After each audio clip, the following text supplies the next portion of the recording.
দৌড়াচ্ছিস, অনেকে ট্রেডমিলটা উঠে হাঁটে, এটা তুই কি রেকমেন্ড করবি? এটা হাঁটা উচিত না দৌড়ানো উচিত? এটা তো অবশ্যই দৌড়ানো উচিত। তাহলে যারা হাঁটে তাদেরকে তুই কি বলবি? হাতটা নষ্ট হয়ে যাবে। হ্যাঁ, 5 মিনিট দৌড়ালে এটা হাঁটে কারা, যারা পারে না দৌড়াতে তাদের জন্য ঠিক আছে। যেমন তুই দৌড়াতে পারিস, তাই জন্য তুই হাঁটিস না, তুই রাস্তায় হাঁটিস শুধু, মেশিনে উঠলে শুধু দৌড়াস, মেশিনে তুই আবার হাঁটিস না।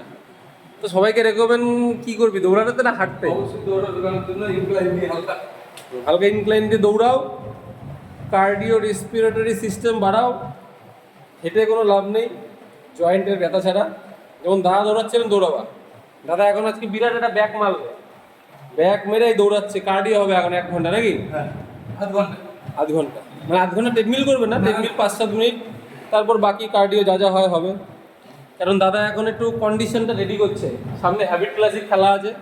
হ্যাবিট ক্লাসিকে দাদার একটা পজিশন আশা করি আসবে, দাদা যা সাইজ বানিয়ে ফেলেছে, আসবে তো। এখন এতদিন তো স্টুডেন্টদের পজিশন এসছে, এখন দাদার পজিশন আনতে হবে।